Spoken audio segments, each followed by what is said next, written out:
میں پڑھا تھا، اور اسی کے ساتھ ساتھ اس کا جو علاقہ تھا عراق سے تھوڑا سا آگے سب. کیا نام تھا اس کا؟ شامل خان بتا کہ حضور صلی اللہ علیہ وسلم کی پیدائش سے پہلے کیا کیا ہوا تھا وہ. پچھلی ہم نے پڑھا تھا کہ حضور صلی اللہ علیہ وسلم کس خاندان سے؟ حضرت ابراہیم علیہ السلام، پھر ان کے بیٹے حضرت اسماعیل علیہ السلام، وہ قبلہ جرہم کے بیٹی سے ان کی سربراہ انہوں نے شادی کی، پھر ان سے آپ صلی اللہ علیہ وسلم اسی نسل سے یہاں تک پڑھ لیا تھا. اب حضور صلی اللہ علیہ وسلم کے خاندان میں چند مشہور شخصیات، ایک تو قصی آپ صلی اللہ علیہ وسلم کے ایک پردادا وغیرہ میں سے تھے. انہوں نے کیا کیا؟ عرب کو جمع کیا، اور عرب کو جمع کرنے کے بعد انہوں نے یہ عرب کے کچھ شعبے بنائے کہ بھائی حاجیوں کو کھانا کون کھلائے گا، پانی کون پلائے گا، لیوا جو جھنڈا ہے وہ کون اٹھائے گا جنگ کے، اور کچھ ایسے شعبے بنائے. تو یہ ایک مشہور شخصیت. اس کے بعد پھر دوسرے نمبر پہ ہاشم، یہ ان کے بعد پھر مشہور ہو گئے. ہاشم حضور صلی اللہ علیہ وسلم کے پردادا لگتے تھے. وہ انہوں نے کیا کیا؟ وہ شام کی طرف سفر کرنے جا رہے تجارت کی غرض سے، شام کی طرف گئے تجارت کے غرض سے. لیکن شام سے پہلے کیا آتے ہیں؟ مدینہ. مدینہ میں انہوں نے ایک شادی کی. شادی کرنے کے بعد وہ چلے گئے شام. وہی ان کا انتقال ہو شام. ان کا انتقال ہو گیا. یہاں ان کا ایک بیٹا پیدا ہوا جس کا نام تھا شیبہ. کیا نام تھا؟ شیبہ. شیبہ کے سر میں قدرتی کچھ سفید بال، قدرتی بچپن سے ہی ایسی پیدائشی، تو اس وجہ سے اس کا نام شیبہ رکھا گیا. شیبہ ایسے جو سفیدی ہوتی ہے جس کے سر میں سفید بال ہے، بڑا بہت. تو وہ وہی رہا. ان کا وہاں انتقال ہو گیا. اب یہاں مکہ میں کسی کو پتہ نہیں تھا کہ ہمارے جو ہاشم ہیں ان کا ایک بیٹا بھی مدینہ میں ہے. کچھ عرصے بعد کسی نے ہاشم کا جو ایک بھائی ہے مطلب ان کا نام، ٹھیک ہے، ان کو کسی نے بتایا کہ آپ کا ایک بھتیجا مدینہ میں ہے. ہاشم نے شادی کی تھی اور وہاں ان کا ایک بیٹا ہوا ہے، وہ ابھی مدینہ ہے. تو اس نے کہا میں جا کر اپنے بھتیجے کو لاؤں گا. وہ گئے مدینہ اور شیبہ کی والدہ سے کہا کہ ہمارا بھتیجا ہے، یہ ہمیں دے دو. ہمارے جو بھائی تھے ہاشم وہ سردار تھے، یہ بعد ابھی سرداری میرے پاس ہے اور پھر میں سرداری اس کو کنورٹ کر دوں جو یہ بیٹا ہے. اس نے چلو مان لیا اور انہوں نے ان کو دے دی. وہاں سے جب واپس آ رہے تھے مطلب، تو انہوں نے اس لڑکے کو اپنے ساتھ اونٹ پر بٹھایا ہوا. جیسے ہی مکہ میں انٹر ہوئے، داخل ہوئے، تو لوگوں نے دیکھا، وہ سمجھے کہ اس نے کوئی غلام خرید کر لایا. اس کو غلام خریدے جاتے تھے، تو سب نے کہا عبد المطلب عبد المطلب. اس لڑکے کو کہا کہ یہ مطلب کا غلام ہے. اب کے دو معنی آتے ہیں، ایک معنی آتا ہے غلام ہونے کا اور ایک معنی آتا ہے بندہ ہونے کا. تو عبد المطلب کا مطلب ہے کہ مطلب کا غلام، ٹھیک ہے. ایک قصی مشہور ہوئے اور دوسرا ہاشم. مدینہ گئے. مدینہ میں انہوں نے شادی کی، ٹھیک. مدینہ میں انہوں نے شادی کی. شادی کے بعد وہ شام چلے گئے اور شام میں ان کا انتقال ہو. ان کے بھائی تھے، میں صرف اشارہ لکھ رہا ہوں، بھائی کی تو میں نے سنا ہے نا. مطلب گئے مدینہ. یہاں شادی کے بعد ہاشم کا جو بیٹا ہوا تھا ان کا کیا نام تھا؟ شیبہ. شیبہ کو یہ اپنے ساتھ لائے گا مکہ. مکہ میں جیسے ہی انٹر ہوئے تو لوگوں نے کیا کہا؟ عبد المطلب مطلب کا غلام. یہ اصل میں حضور صلی اللہ علیہ وسلم کے دادا ہے عبد المطلب، جن کا اصل نام کیا تھا؟ شیبہ. اس طرح وہ مشہور ہوئے عبد المطلب. اچھا، عبد المطلب جب بڑے ہو گئے تو یہ بھی پھر سردار بنے اپنے علاقے. سردار بننے کے بعد ان کو ایک خواب نظر آیا. خواب میں انہوں نے کیا دیکھا؟ ان کو کسی نے حکم دیا کہ اس جگہ کو کھولو، یہاں سے پانی ملے گا. پھر وہ سمجھ گئے کہ اللہ کی طرف سے کوئی بشارت ہے، اور وہ گئے. انہوں نے قریش کے لوگوں کو بٹھایا اور کہا کہ ایسا کرتے اس جگہ کو کھودتے ہیں، یہاں پانی ملے گا. سب نے مذاق اڑانا شروع کی، کہاں پانی ملے گا، نہ نشان نہیں، ریگستان میں پانی کہاں سے ہے. اس نے کہا نہیں میں نے خواب دیکھا ہے، میں نے خواب دیکھا ہے کہ یہ ہوگا. اس نے کہا نہیں ہوگا. تو عبد المطلب کا ایک بیٹا تھا حارث، ان دونوں نے وہ کھودنا شروع کر دیا، کھدائی شروع کر دی. جب کھدائی شروع کی تو لوگ اس پہ ہنس رہے تھے عبد المطلب پہ کہ یہ دیکھو بھائی کوئی ہے نہیں. اور یہ اس وقت عبد المطلب نے یہ نظر مانی کہ اللہ اگر مجھے 10 بیٹے دیں گے تو میں اس میں سے ایک بیٹا اللہ کے نام پر قربان کر دوں گا، یعنی اس کو میں ذبح کروں. یہ اس نے نظر مانی اور اللہ کا کرنا یہ ہوا. انہوں نے جب یہ کھدائی کی وہاں سے زمزم کا کنواں برابر جاری ہوا. پھر لوگ شرمندہ ہوئے، پھر انہوں نے حوض بنایا حاجیوں کے لیے الگ الگ کہ لوگ وہاں سے آ کر پانی پیتے تھے. تو لوگ بہت خوش ہوئے. اللہ نے پھر ان کو 10 بیٹے دے دیے. 10 بیٹے دیے. 10 بیٹوں میں ایک ان کا جو بیٹا تھا وہ کیا تھا؟ عبداللہ. 10 بیٹے تھے، ان میں سے ایک بیٹا کیا تھا نام تھا اس کا؟ عبداللہ. اب عبداللہ جب بڑا ہوا جوان ہوا تو ان کو واپس ایک خواب نظر آیا کہ اپنی نظر پوری کرو. عبد المطلب کو خواب نظر آیا کہ اپنی نظر پوری کرو. آپ نے نظر مانی تھی. کیا نظر مانی تھی محب اللہ؟ کیا نظر مانی تھی عبد المطلب؟ نظر مانی تھی اگر میں 10 بیٹے بھی ہو جائے ان سے میں ایک اللہ کے نام پر قربان. صحیح. تو ان کو یاد آیا کہ یار میں نے تو قربان کی. اب اس نے کہا کہ کیا کرتے ہیں، 10 بیٹوں کی کھرا ڈالا. کہ وہ حرم شریف میں ایک بندہ بیٹا ہوتا ہے پجاری جو اکثر یہ کھرا ڈالتا ہے. ان کو کہا کہ بھائی میں نے کھرا ڈالنے کہ کس بیٹے کو میں ذبح کروں. انہوں نے جو قراندازی کی، قراندازی میں کس کا نام نکلا؟ عبداللہ کا. عبداللہ کا نام نکلا. عبداللہ کا نام جب نکلا اب انہوں نے کیا کیا، کہا کہ اس کو میں لے جاتا ہوں ذبح کرنے. اب جب ان کو لے جانے لگے تو عبداللہ کی جو بہنیں تھیں انہوں نے کہا نہیں ہم نہیں چھوڑیں گے اس کو ذبح کرنے، ہم نہیں چھوڑیں گے. قریش نے بھی کہا کہ ہم نہیں چھوڑیں گے. کیوں؟ کیونکہ اگر آپ نے ذبح کر دیے پھر یہ رسم چل جائے گا اور کسی کو اپنے بیٹے کو ذبح کرنا ہو. ہم یہ نہیں چھوڑیں.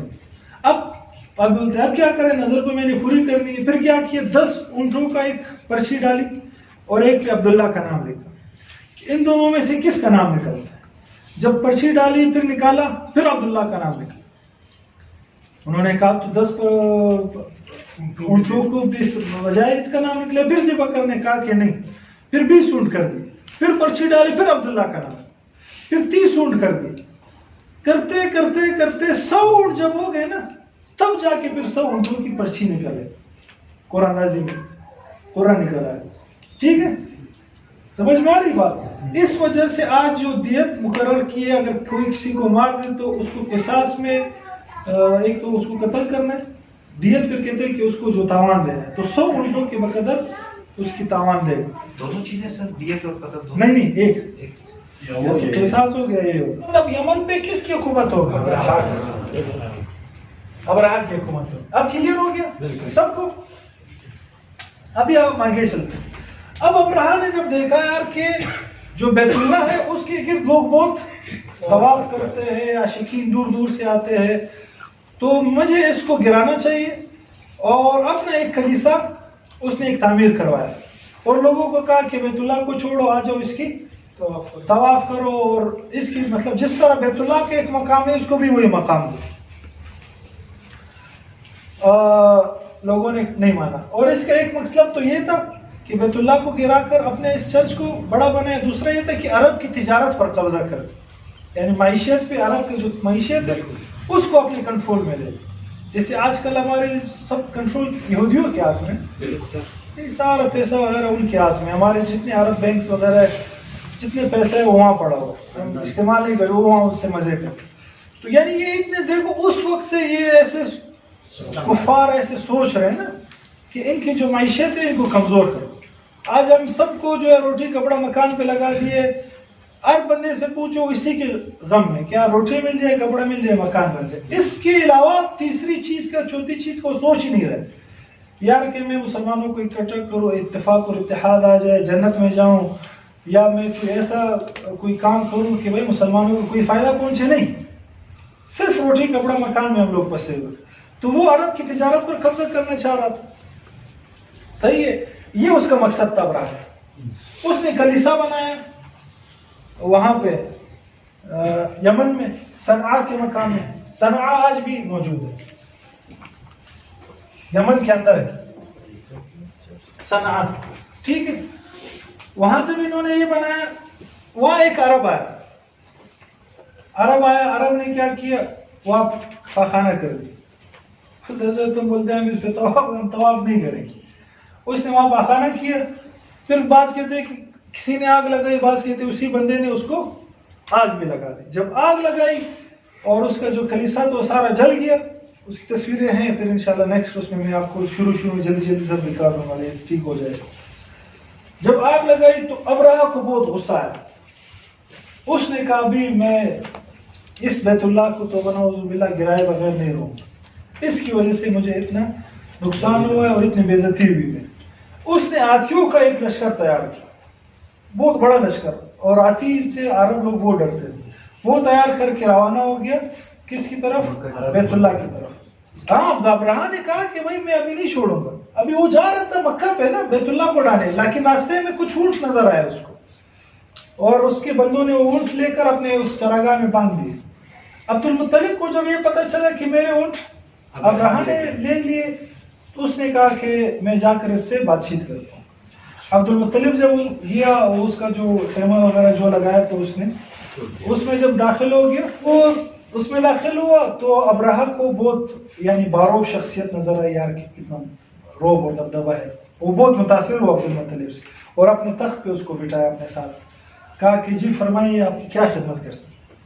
عبد المطلب نے کہا کہ بھائی آپ نے میرے اونٹ لیے, 10 کی 100 اونٹ ہے جو آپ نے لیے, وہ مجھے چاہیے. ابرہہ نے کہا یار میں تو آپ کو بہت سمجھدار سمجھ رہا تھا, اور میں آپ کو بہت یعنی اہمیت دے رہا تھا. میں بیت اللہ کو گرانے آ رہا ہوں اور آپ اونٹوں کی بات کر رہے ہو. اس نے کہا کہ اونٹوں کا مالک میں, بیت اللہ کا مالک وہ اس کی حفاظت خود کرے گا, میں اپنی اونٹوں کی حفاظت کا ذمہ دار ہوں, مجھے اپنے اونٹ دے دو. اس نے کہا اونٹ لے جاؤ, کوئی مسئلہ نہیں, آج آپ کا بیت اللہ کوئی مجھ سے نہیں بچا سکتا. یہ اس نے کہا, اور عبد المطلب نے کہا کہ اس کا مالک ہے وہ اس کی حفاظت خود کرے گا. عبد المطلب اپنے اونٹ لے کر چلے گئے, اور آ کر بیت اللہ کے غلاف کو پکڑ کے دعا کیا, اللہ تو اس بیت اللہ کی خود حفاظت کر. اور جو مکہ والے تھے ان سے کہا کہ چلو یہاں سے پہاڑوں کی طرف چلتے ہیں, اپنے سب کچھ لے کر پہاڑوں پہ چلے گئے. ابرہہ اپنا ہاتھیوں کا لشکر لے کر مکہ کے قریب روانہ ہو گیا. چلتے چلتے وہ پہنچا وادی محصر پر, مزدلفہ اور مینا کے بیچ میں. یہاں انہوں نے اللہ پاک نے ابابیل بھیجے. ابابیل ایسے پرندے تھے چھوٹے چھوٹے, ان کے ایک پاؤں دوسرے پاؤں میں بھی اور منہ میں بھی پتھر. اور اس واقعے کو اللہ پاک نے قرآن میں بھی ذکر کیا, الم تر کیف فعل ربک باصحاب الفیل, کہ تمہیں کیا پتا کیا تم نے انجام دے کے فیل والے. آگے کیا قیدہم فی تضلیل وارسل علیہم طیرا ابابیل, پرندے بھیجے ابابیل والے. آگے ترمیم پھینک رہے تھے ان پہ, کیا بحجارت, پتھر, سجیل, اس پہ نام بھی لکھا ہوا تھا, یہ اس بندے کے سجیل نشان زدہ. فجعلہم کعصف مأکول, اس پورے لشکر کو ایسا کر دیا بالکل جیسے کہ ایک طوفان آ جائے, اس کے بعد درخت ادھر پڑے ہو, لوگ ادھر پڑے ہو, جیسے در بدر ہی نہیں, اس طرح کر دیا. اس پورے لشکر کو تباہ و برباد کر دیا. اور جو ابرہہ تھا وہ بھی ایسے اس میں مبتلا ہو گیا کہ اس کا جسم پگھلنا شروع ہو گیا, اور بالکل یہ بھی مردار ہو گیا, باغ کرے بھی ختم ہو گیا. تو یہ واقعہ پیش ہے حضور صلی اللہ علیہ وسلم کے پیدائش سے 50 یا 55 دن پہلے. کتنے 50 یا 55 دن پہلے پیدائش سے یہ واقعہ پیش ہے. اور یہ بہت مشہور واقعہ ہوا. اس سے لوگوں نے پھر تاریخ لکھنا شروع کر دی کہ بھائی اصحاب فیل کے 10 دن اس طرف, اصحاب فیل کے 1 سال بعد, اصحاب فیل کے 2 سال بعد, اصحاب فیل کے 3 سال بعد. تاریخ یعنی اس سے چلنی شروع ہوئی, اتنا مشہور واقعہ ہو. ٹھیک ہے, اللہ کا معجزہ سامنے. اللہ نے یہ ارحاسات کہتے ہیں کہ حضور صلی اللہ علیہ وسلم کو نبوت ملنے سے پہلے جو اس طرح کے جو خرق عادت, یعنی کہ عادت کے خلاف, عقل کے خلاف نہیں, عادت کے خلاف جو واقعات جو ہوتا ہے اسے ارحاسات کہتے ہیں.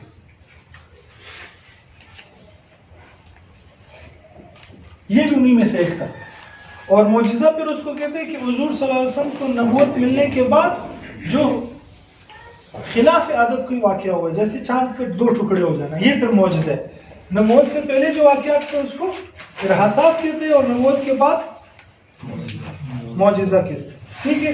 حضور صلی اللہ علیہ وسلم کی پیدائش 20 اپریل 571 عیسوی. اب کوئی کہہ رہا ہے 4:30 بجے، کوئی کہہ رہا ہے 10 بجے. میں نے جو کتاب میں پڑھا ہے اس میں 10 بجے تھا. ابھی یہ دیکھو یہ اتنے اہم بات نہیں ہے کہ کتنے بجے پیدائش ہوئی. قرآن بھی جو واقعات بیان کرتا ہے اس میں قصے ناول کی طرح نہیں کہ الف سے لے کر آخر تک پورا قصہ بیان کرتے. قرآن اور حدیث میں وہ چیزیں بتائی جاتی ہیں جو اہم ہو، جس سے انسان کو کوئی فائدہ ہو، وہ اس سے عبرت اور نصیحت حاصل کرے. یہ جو چھوٹی چھوٹی چیزیں اس میں زیادہ پڑھنے کی بھی ضرورت نہیں. اصل میں سیرت سے ہمیں کیا لینا ہے، اخذ کرنا ہے کہ ہماری زندگی میں ہمیں کیا سبق ملنا، وہ ہم نے لینا ہے اور اس پہ عمل کرنا. اب اکثر لوگ ان چھوٹی چھوٹی چیزوں میں پڑ جاتے ہیں اور جو اہم چیز ہے اس کو بلا دیتے. جیسے کہ ایک جماعت جا رہی تھی، ایک بندے نے اسے کہا کہ بھائی بتاؤ یہ اصحاب کہف کا کتا جنت میں جائے گا یا جہنم میں جائے گا. اصحاب کہف کا واقعہ سنا ہوگا، کچھ بندے غار میں چلے گئے، ان کے ساتھ ایک کتا بھی گیا. تو اس نے کہا یار مجھے تو کتے کا پتہ نہیں ہے، مجھے اپنا پتہ نہیں کہ میں جنت میں جاؤں گا یا جہنم میں، کتے کے بارے میں مجھے کیا پتہ. ایسے سوال ہے. مجھے ایک دفعہ رات کو 12 بجے فون ہے، بولتے السلام علیکم. میں کہا وعلیکم السلام. مفتی صاحب نے کہا جی بولتے بہت ارجنٹ مسئلہ ہے. میں نے کہا یار اتنا 12 بجے ہو سکتے بہت ارجنٹ مسئلہ ہو سکتا. میں نے کہا جی فرمائیں. بولتے ہیں مفتی صاحب ہم 10-12 لوگ بیٹھے ہوئے زبردست بحث چل رہی ہے، یہ بتائے کہ کھوا کھانا حلال ہے حرام. رات کے 12 بجے یہ فون کر رہے کس، کھوا حلال ہے حرام. مجھے جو غصہ ہے میں نے کہا وہ غسل کے فرائض پتہ ہے آپ کو، نماز کے فرائض پتہ ہے آپ کو، نماز کی واجبات کا علم ہے؟ بولتے ہیں نہیں. میں نے کہا پہلے اس کو یہ ٹائم دیکھو آپ کا. اچھا مفتی تقی عثمانی صاحب کو رات کو 2 بجے کسی نے فون کیا، سنا ہے واقعہ. 2 بجے مجھے فون ہے، بولتے مفتی صاحب مسئلہ پوچھنا ہے. میں نے کہا یہ ٹائم ہے مسئلہ پوچھنا، 2 بجے رات. بولتے میں نے کہا کہ آپ تہجد کے لیے اٹھے ہوں گے. اچھا دلیل پھر دے کہ آپ تہجد کے لیے اٹھے ہوں گے تو میں آپ سے سوال کروں. ایسا لوگ یقین کرو اور عجیب عجیب سوالات. حضور صلی اللہ علیہ وسلم کی پیدائش ہوئی. پیدائش ہونے کے بعد آپ صلی اللہ علیہ وسلم کے رضاعت کا ہوتا تھا. رضاعت میں آپ صلی اللہ علیہ وسلم کو دودھ کس نے پلایا؟ کس نے دودھ پلایا؟ والدہ ماجدہ نے، سویبہ نے، حلیمہ سعدیہ رضی اللہ عنہ.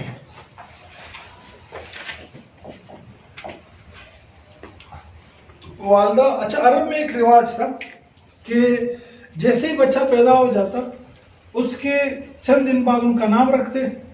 پھر کچھ گاؤں دیہان سے عورتیں آتی، وہ بچوں کو اپنے ساتھ لے جاتی.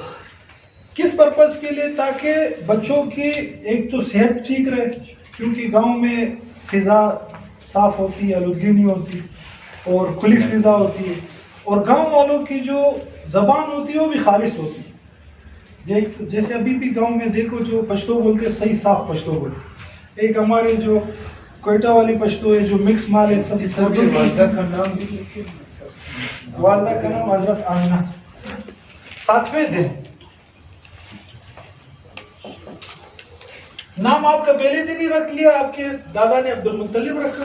7ویں دن نام محمد رکھا گیا، اور پہلے دن رکھا گیا. 7ویں دن سب کو بلا کے کھانا وغیرہ کھلا، محمد ہی رکھا تھا، مشہور 7ویں دن کیے گئے. اس کے بعد آپ کو جو دودھ پلانے والی چند دن کے لیے آپ کی والدہ نے آپ کو دودھ پلایا. پھر ابو لہب جو آپ کے ایک چاچا تھے، ان کی ایک آزاد کردہ کنیز تھی، اس کا نام سویبہ ہے، انہوں نے آپ کو چند دن تک دودھ پلایا. پھر بنو سعد، یہ حلیمہ سعدیہ جو تھی بنو سعد قبیلے کی تھی.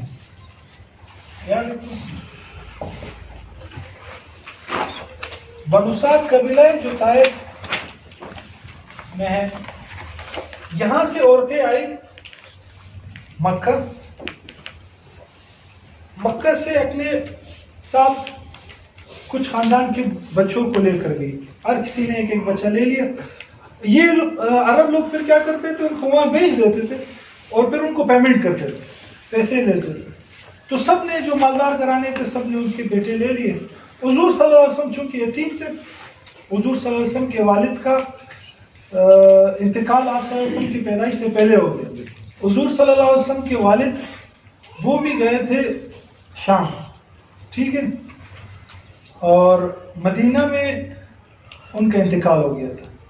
آج بھی مدینہ میں جو مسجد ہے مسجد نبوی، اسی کے اندر ان کی قبر آ گئی ہے، لیکن کسی کو معلوم نہیں ہے جو توسیع ہوئی ہے.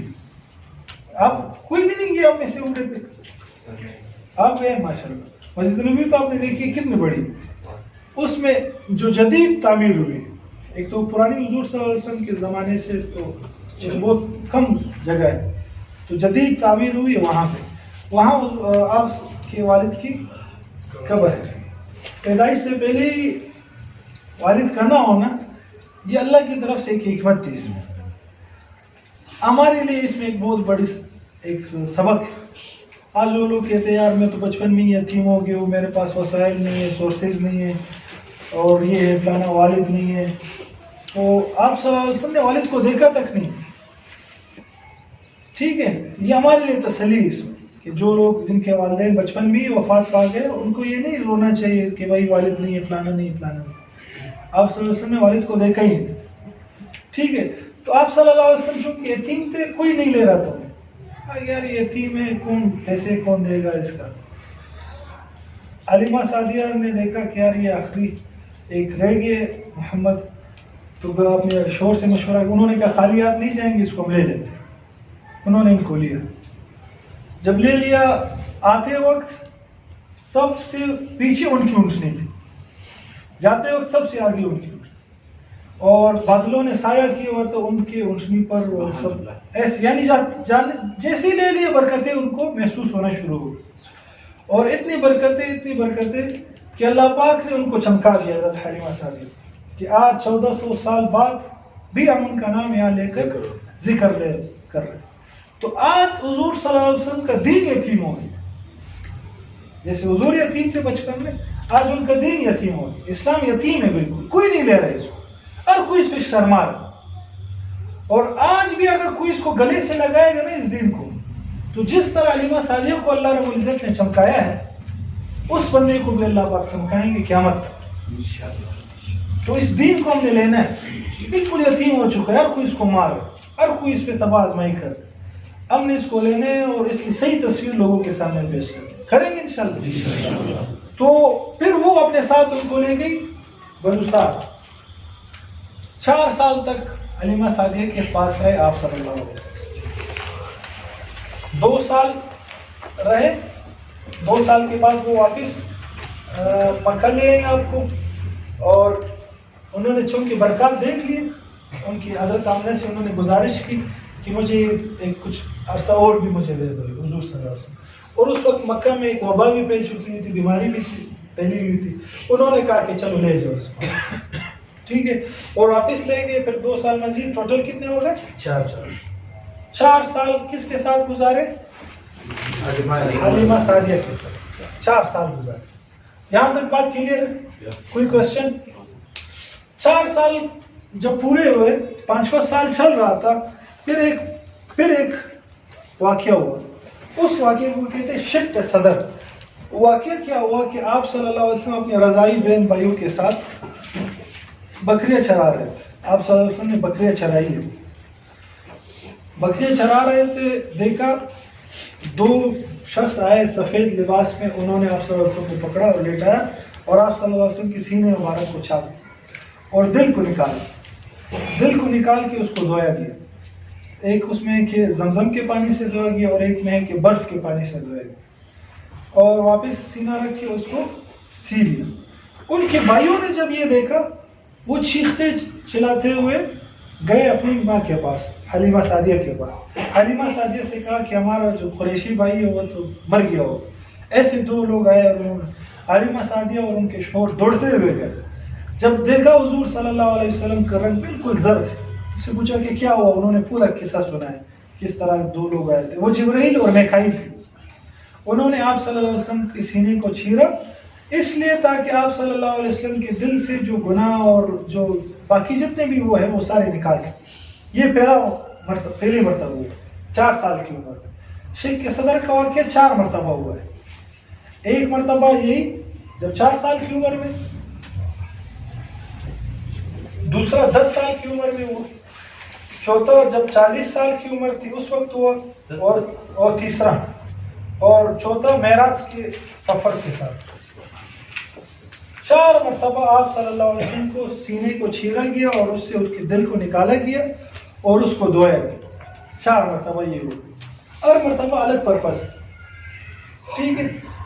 اور 4 سال کی عمر میں یہ نکال کر تاکہ اس سے گناہ کا مادہ وغیرہ نکال سکے. 10 سال میں جو کھیل کود کا وہ تھا وہ نکال سکے. 40 سال تاکہ نبوت کی اس کو برداشت کر سکے. اور معراج کا واقعہ تھا کہ حضور صلی اللہ علیہ وسلم آسمان پہ جا رہے تو وہ ہر کوئی تو نہیں جا سکتا تاکہ وہ اس کو برداشت کر سکے. اس وجہ سے 4 مرتبہ یہ شرک صدر کا واقعہ ہوا.